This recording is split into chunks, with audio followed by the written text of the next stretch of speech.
മൊത്തം ലൈറ്റ് ആണ്. അപ്പൊ വരുന്ന ഇയർ മൊത്തം കളറാക്കാൻ പോവാണെന്നാണ് ഇതിന്റെ അർത്ഥം അല്ലേ ചേച്ചി? അതിലൊക്കെ പോകുന്നതിന് മുമ്പ് നമ്മുടെ ഈ കാലം ഇങ്ങനെ ഉരുണ്ട് 21, 22, 23, 24, 25 പോയിട്ടും വേറെ അങ്ങോട്ടോ ഇങ്ങോട്ടോ ഉരുളാതെ നമ്മുടെ 24-നൊപ്പം നിൽക്കുന്ന എല്ലാ 24-ന്റെ പ്രേക്ഷകർക്കും ഹാപ്പി ന്യൂ ഇയർ. അവരില്ലാതെ നമുക്ക് ഒരു കാര്യവുമില്ല. അപ്പൊ ഞങ്ങൾ നിൽക്കുന്ന NGO ക്വാർട്ടേഴ്സിലാണ്. ഞങ്ങളുടെ പിന്നിൽ ഒരു പാപ്പാഞ്ഞിയെ കാണാം. 12 മണി എന്ന് പറയുന്ന സമയത്ത് ഈ പാപ്പാഞ്ഞിയെ നമ്മൾ കത്തിക്കുന്നതാണ്. ഇവിടെ സമീക്ഷയുടെ നേതൃത്വത്തിലുള്ള പൊതുപരിപാടികൾ ഇങ്ങനെ നടക്കുകയാണ്. വലിയൊരു ജനക്കൂട്ടം ഇവിടെ ഉണ്ട് അല്ലേ അശ്വിത?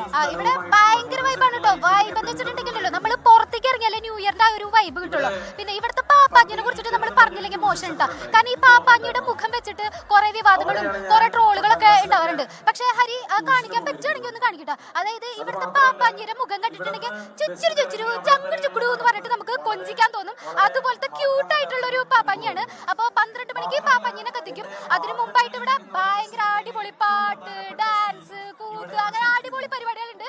അപ്പൊ ഇത് ഒരു IT നഗരാണല്ലോ. നമ്മൾ ഇവിടേക്ക് യുവത്വം അങ്ങോട്ട് ഒഴുകിയിരിക്കുകയാണ്. അപ്പൊ നിങ്ങൾ വിചാരിക്കും യുവാക്കൾ മാത്രമേ ഉള്ളൂ. അല്ല, പ്രായഭേദ വ്യത്യാസം, പിന്നെ കുഞ്ഞു പിള്ളേർ തൊട്ടിട്ട് അപ്പൂപ്പന്മാര് വരെ ന്യൂ ഇയർ ആഘോഷിക്കാൻ വന്നിട്ടുണ്ട് അല്ലേ?